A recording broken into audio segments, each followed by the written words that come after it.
Hey, Hey, we're going live. We're live. that's my favorite countdown so far, bro. You like it? Yeah, I use that one because that's the one that we used with Will Cannon and Elise Budel. Um, The one that I missed.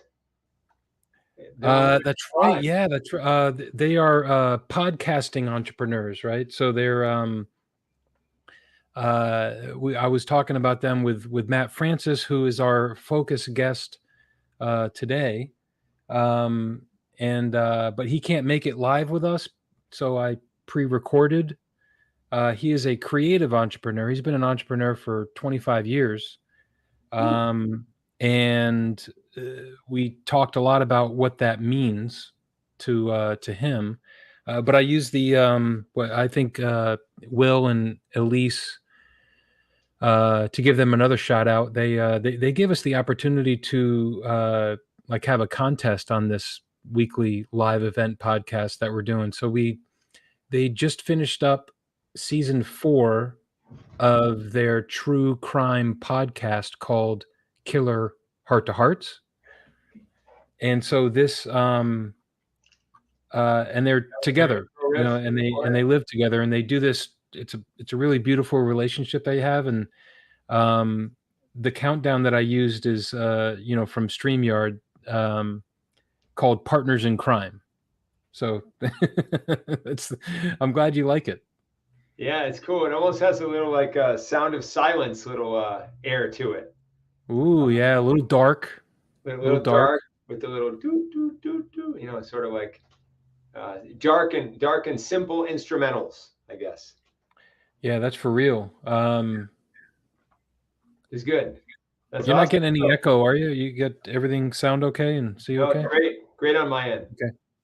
Cool. So we got a hard stop at 3:30 today. So anybody listening, our millions of fans, do not log in at 3:31 Eastern time because we will be done. That's right. And so, bro, we are on episode number 13, lucky number 13. Lucky 13, big number. Cons- Consistent, a little bit better every week. And we're about educating and documenting versus promoting or other stuff. And so, Exactly.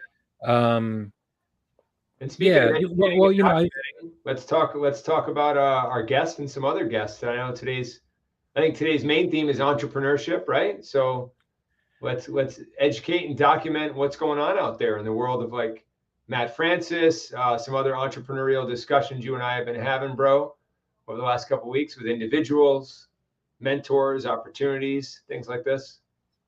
you know, it does come up, bro. Like what, the word entrepreneur, much like many of the other episodes that we've had, we use a lot of words that could be perceived as cliche or maybe misunderstood, the way that movies are misunderstood, the way that books are misunderstood, the way that these terms that we use to describe groups of people are misunderstood. And so our conversation, which by the way, so the conversation with Matt Francis with Tap Productions, um, I mean, he is a serial entrepreneur, and so I think that that's even another term that we should use because or define. But that's going to be posted on LinkedIn. We're on LinkedIn Live right now, and we are streaming live on YouTube and Facebook and Twitter and all those nice platforms. But the 1 hour episode with Matt will be posted right after this, and so it'll be on our YouTube channel and LinkedIn. And so the episode, or the interview, I should say. I've known Matt for many years here in Charlotte, and the I could show a clip. Maybe I'll show a clip because I paused it right at the time where I said where we met, and it's about a minute. You want to watch that real quick? Yeah, let's watch that because I don't know Matt nearly as well as you do, obviously. So let's watch it Yeah, in for our audience. and it's a good intro to what we talked about. So I'm gonna share the screen. Hopefully this will work.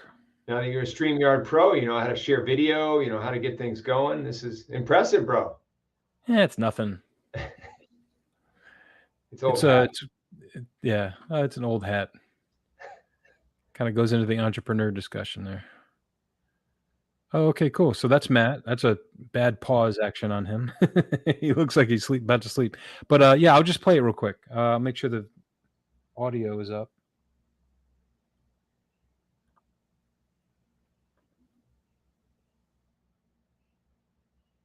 And he was out there doing his thing. You were out there doing your thing. I was like, wow, that'd be really cool. He's doing something that he's passionate about. Up a little bit on audio, bro.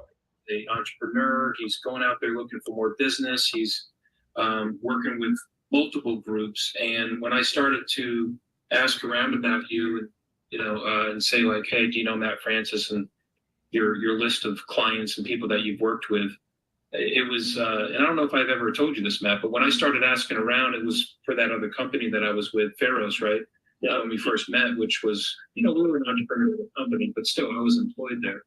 And man, everyone spoke so highly of you, and was so. They would say that you're so passionate and connected to the community, and that you were all about what you have said just recently, telling other people's stories really well with visualization and production, high value, high quality. And so that was something that in the hospitality industry and hotels, we have great ideas, but we don't really connect it with the technical expertise. And so we need to be out there tweeting this. We need to put it on there. Let's do that social media thing. Yeah. So you've been an entrepreneur. You've been doing your own thing for, you said, 25 years now. Yep, 25 years. Yeah, where I've I mean, I've to speak to your theme. I mean, I've changed over the years to different companies, different things, and ultimately, a lot of my clients, I've had clients for years that know me as my name, and that's so they come to me. But I just love storytelling. I love filmmaking was my first passion, and then when social media became like a really big thing, I started really diving in and really helping people to tell their story. Because at the end of the day, I think that people don't talk about with social media. They keep talking about things like posting, and I need to put more posts. They get caught up in how many posts. I tell a client, like, I'm not going to charge you per post. I just want you to know that I'm going to be listening twice as much as I post. And that's the thing that a lot of people miss with social media. Like, who cares if you answer a question nobody's asking, right? So it's imperative that we get out there and really listen twice as much as we're posting, no matter who's on your social media. What is it that people are really asking in your market, and how can you position yourself to be, an industry expert and someone who really wants to help people inside of what you do? I think what I get most passionate about is those who are really trying to help others. Like, they're filling a need and they're not looking to just promote. So, That's a good place to stop. So I'm going to stop screen. So that is the theme around of what we talked about for about an hour. And he has been successful as he looks back, right? I mean, it's tough to make your own income and not depend on a weekly paycheck, which I think is one of the definitions of an entrepreneur, right? So, or one of the side gigs anyway. But Matt talks about how he found his passion in what he calls helping others, but it was really about spending a deep amount of time immersing himself in the people that he was either hired by or clients, whatever you want to call them, and really trying to find out what the gap is that he can help them with, right? Mm-hmm. And he tells a story about I guess a Fortune 500 CEO that had hired him to do a job, and he said something that really bothers him. He said she started the meeting out by saying, "You know what, Matt? Really what we want to do here, we want to think out of the box. I really want to think out of the box." And he was like, "Man, I hate it when people say that." And so he came back and said, "Tell me what your box is."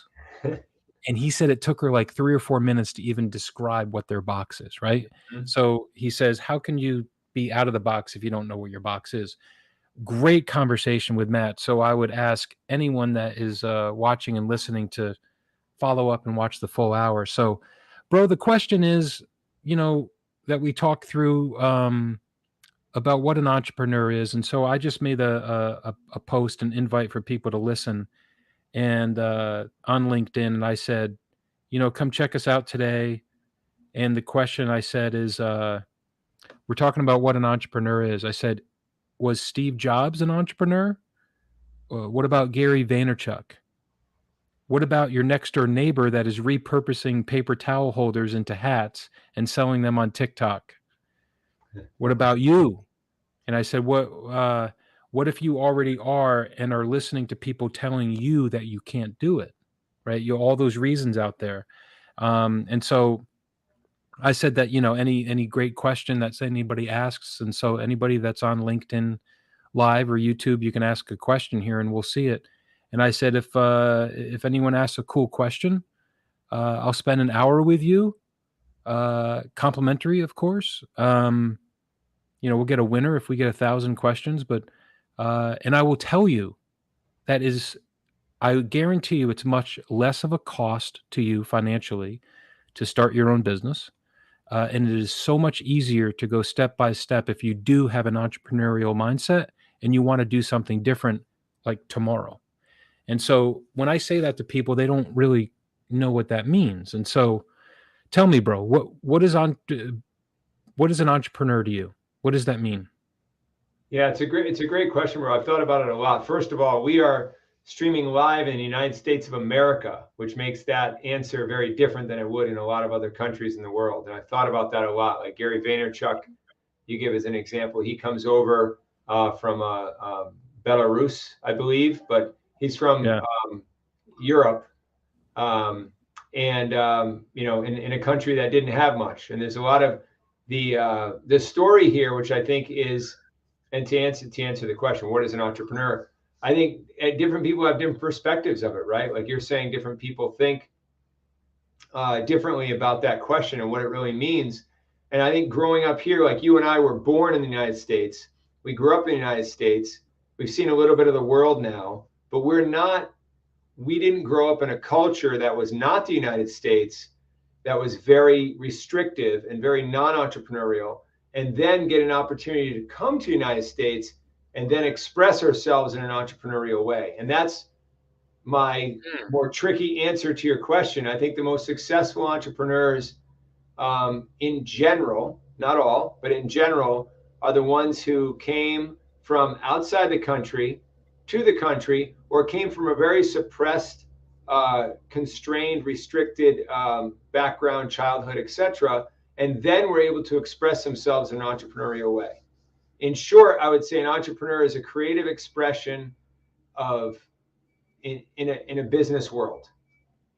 Creative expression in the business world. Yeah, bro, you just popped in a memory there. So, let's just say immigrants, right? The foreign-born people that, and then you jump into the big pool of opportunity or the American dream or whatever, and you have multiple options now that you may not have had wherever you came from, right? Mhm. And it can be vice versa, right? I mean, there might be some things that are suppressed, here in the United States, and then you go to, I don't know, Canada, and realize that the great outdoors, in the Canadian Rockies gives you more of an opportunity to do something other than like Kansas City or something. I don't know.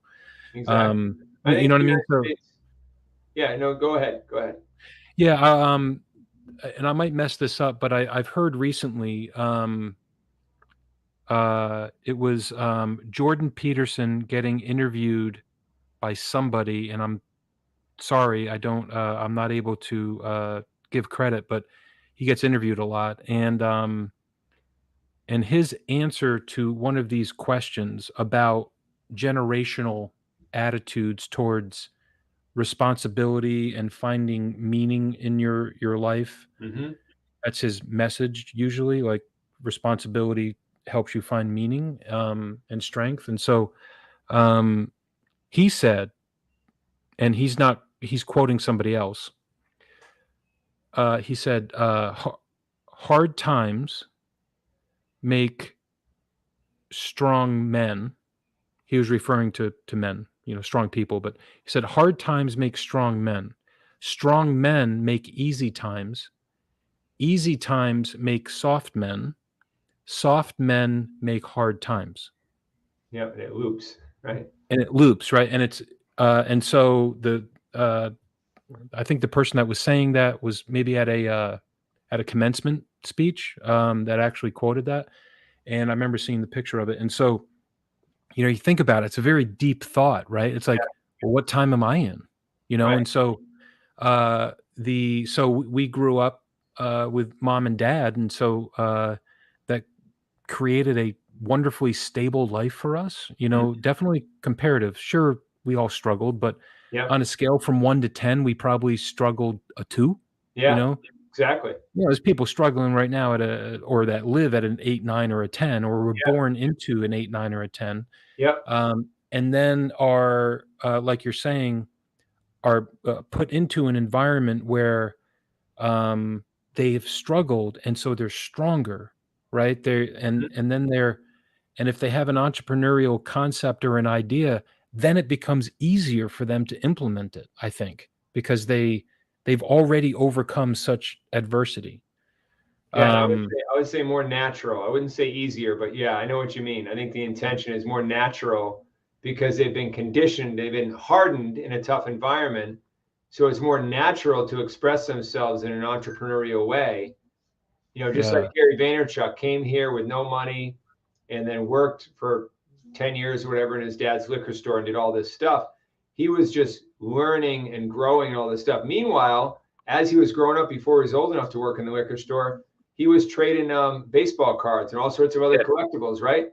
And he was like, hey, you know what? If we go to instead of like playing around with my friends this weekend on the swings and all this stuff, I can go, you know, set up a table at a flea market and buy some baseball cards for $1 at the store and sell them for $5 on the weekend. How many of those cards can I do this weekend? So again, maybe because of his upbringing, you can look at a lot of different things, but either way, that was him as a little kid. Like he was the one as a little kid looking to sell stuff and looking to find ways to profit, right? To make a sale that benefited the buyer and the seller, and then to do that more and more, and in other creative ways. And he kept continuing to express himself. So that's one example. And I think about that. We didn't have that need. Our great grandfather, coming from England, did have that need. He was in England, and what little we know of the story, but he was in England and he wanted more opportunity for his life, for his future, for his future wife that he eventually proposed to and married.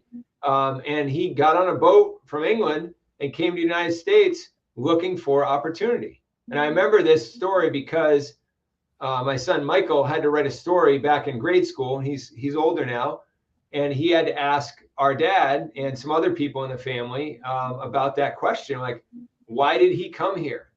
Like, why did he move, you know, alone from United States, from England to the United States? There must have been a reason. You don't just get on a boat, put your belongings in, and come over here. You don't do it for hardship.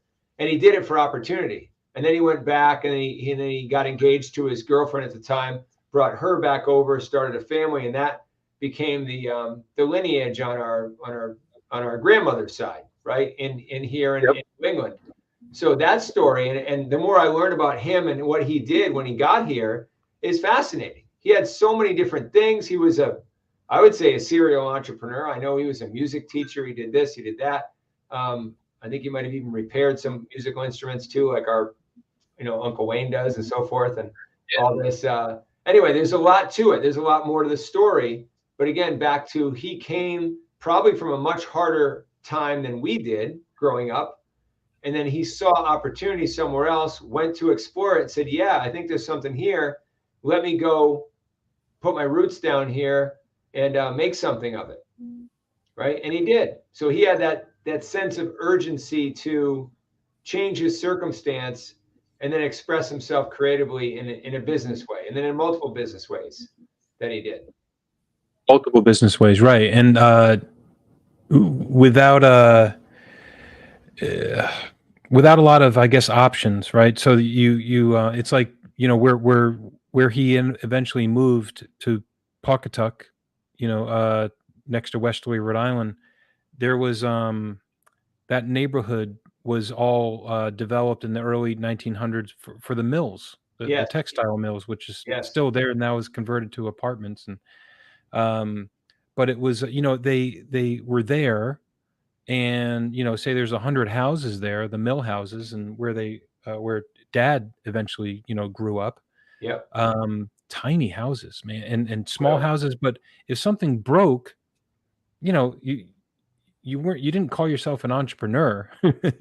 You found a way to fix it, right? Yep. I mean, and there were much less handymen around. You were the handyman, or your neighbor was, and the whole concept of like going across the street to get salt, or sugar, asking your neighbor, um, that develops the mind to be able to say, well, if I'm out of salt and I need salt, the entrepreneurial mindset is, if I don't have a budget for salt, right, I'm going to go find salt. I got to go find it. I got to go find a way to get it done. And so, I've, that word entrepreneur, very similar to agile, right? We talked about last couple weeks about like what is agile, and it's still a mindset. You said it's a mindset. Yeah. I think entrepreneur is also a mindset. It's there's also something that came up in the talk, and we didn't call it this, but there's the concept of being a part-time entrepreneur and a full-time entrepreneur. Yeah. Right. So Evelyn, on our episode number 2, Evelyn Barnes Willingham, she's a full-time hotel general manager, right? And she started a nonprofit called Boss Women on a Mission, right? That was an awesome episode with such a lot of really cool people. And then also Charles Fry, he was on that episode, but also on another episode where I guess on our YouTube channel, I did a one-on-one interview with him, and he's like a full-time, he works in he's like on jet engines or like rocket engine. He's like a rocket scientist. I know he's not, but he's in that industry. In Huntsville, Alabama. That's where NASA is and everything. So but he started CNI Solutions, and that's a nonprofit. Doesn't matter if it's nonprofit. The only thing that makes something nonprofit required, you got to spend 90% of your revenue on your mission. That's really the and so they chose to do that. That's a very entrepreneurial mindset. They created something and they're doing it, right? And somebody can start an LLC for $250 and do the same thing while they are employed full time. That doesn't mean they're not an entrepreneur. You know what I mean? Like, just because they have, and I've often said that, and I shouldn't say that. Like, if you're working for another company, you're not an entrepreneur. That's crap. That's not true. There's and those are one of the things that people consistently told me, that you need to work for another company. And if you do, they own you, and you can't do anything else on the side, or it's too difficult to do something on the side. And that is absolutely not true. Working for another company is probably the smartest thing an entrepreneur could do while they build their entrepreneurial, like you said, their creative business concept. Exactly. And you can do that and not be in conflict with your employer because you're doing something on the side. It's like having a part-time job. Yeah, it's cool. Exactly. It's a lot of fun. Entrepreneurship in the United States, I think, is a tremendous opportunity.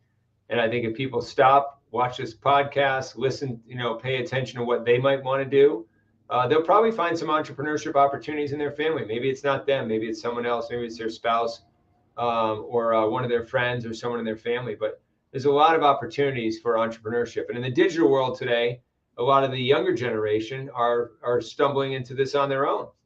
They're TikTok millionaires. They're YouTube millionaires, right? There's all these things happening that we didn't grow up with, but the younger generation did. And the ones who are entrepreneurial found ways to start making money with it. It's like, oh, interesting. So they explore it and they go that way. And so there's a lot of different ways to creatively express yourself now, whether it's online or whether it's offline.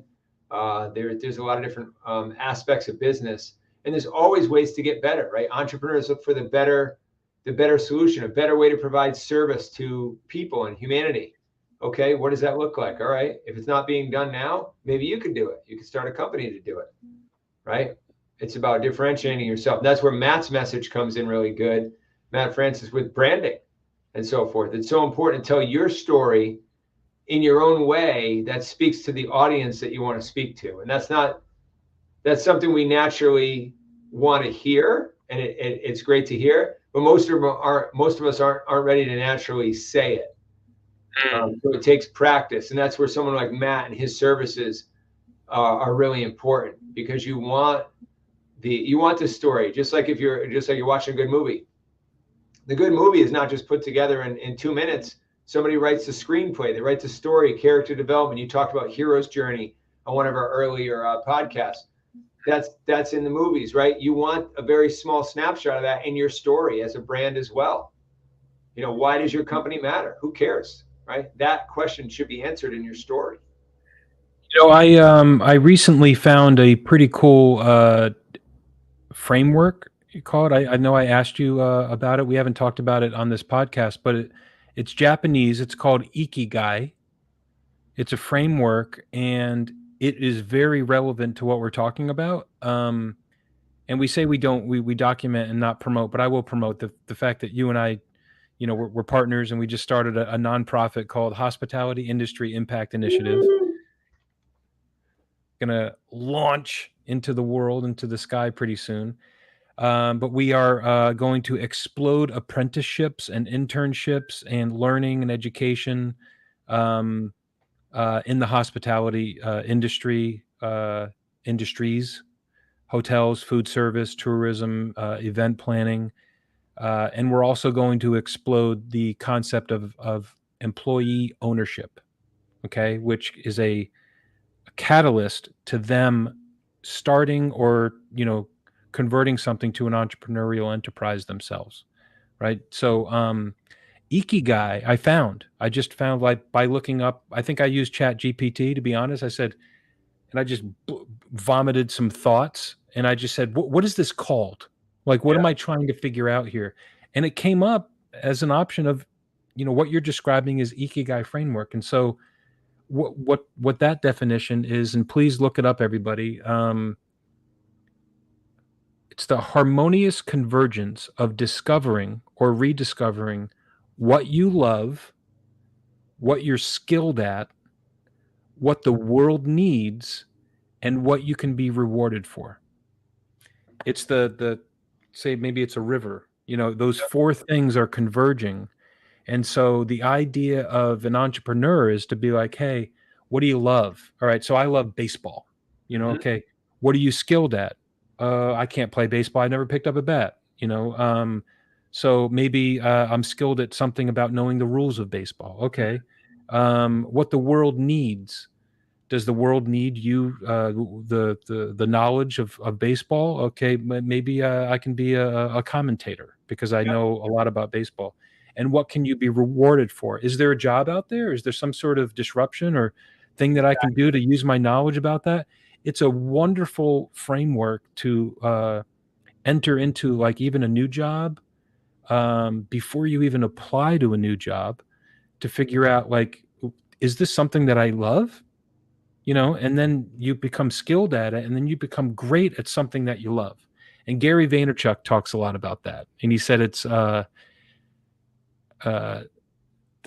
other people talk about it too, but I think he says it's not about being happy. It's about, finding something and becoming great at it. And if it's something that actually makes you happy, then, it's a beautiful thing. And so that's where the convergence of those things is pretty cool. So yeah, I learned a new word, a new framework, Ikigai, and it's fun to say too. I'm going to say it again, Ikigai. Ikigai. Ikigai. It's a Japanese framework that I'm sure has a deep history that I don't even know about, but I just found it and I thought that was pretty cool. It's very relevant to what we're talking about. It's we should put a link into the book. It's a fascinating audiobook. So you didn't know this, but maybe it won't surprise you. It's one of my favorite books. I heard that it was there's a book that's written about it. It's a concept, and there's a lot more to it than just a book. But someone wrote a book about it a couple years ago. I think it was in 2020, but it might have been before that. And it ended up on a bestsellers list, like recommended list for like agile coaches and professionals. So I said, someone else is recommending it. Let me go look at it. I downloaded it on Audible. Absolutely fascinating. I've already listened to it at least twice. A lot of great. You did the book about Ikigai? Yeah, I think it was probably what I found, because I found something on Amazon and somebody wrote about it as being a framework for life and business and all that. Yeah. So it's in it's in book form. You can get on Audible. You can get the paper book, whatever you want. highly recommend it. It's a fascinating book, and there's a lot to it. It's really, really cool. I highly recommend it for anybody, especially the people who are listening to this and want to become or consider becoming entrepreneurs. I'm sure it's this one that I just found, Ikigai: The Japanese Secret to a Long and Happy Life, Yes. by Hector Garcia and Francis Miralles, if I'm saying that right. It looks Yes. like a different spelling. So that's cool. Yeah. I'm gonna listen to it too. I got an Audible credit. I'm gonna Yeah. give it a listen. Put it in my mobile classroom. All in right. in All the right. car. And do it up. It's great. Cool. Well, bro, we're coming up on 3:30. Yeah. This has been All right. great. Great sharing. Yep. I think I got my countdown done. That was cool. I like it. You know, the topic kind of evolved this week, and so thank you to Matt Francis. I will mention, so Tap Productions. But Matt's also a poet. Like, he's got his own poetry blog spot. So, but you can find it all on Tap Productions. And I didn't even talk about the acting project, bro. He's teaches youth, and he teaches middle school age kids and students in acting and improv. And he's got this project called Race to Broadway that he talks about on the interview, and he's bringing them into acting, kind of extending the experience for them as young people. And one thing I want to say, that I'm going to keep quoting him on this, because we talked about the concept of what you just brought up about people creating their personal brand and making money on TikTok and stuff. And he says this all the time, but I had not heard it before. He said, if you breathe, you have a brand. Right? And we talked about, like, all right, well, if you have a brand, that's something that the world might want. He said, if you breathe, you have a brand. I just love that. So let's leave it on that. How's that? Let's leave it on that. Yeah. Thank you. Thank All right. you, Matt, for the quote. Words of wisdom. Yeah. All right, bro. Thanks for the solid power half hour. Go team. And We did it. we'll leave it on that. We're doing it again next week. Next week. Love everybody. See you next time. See you next time.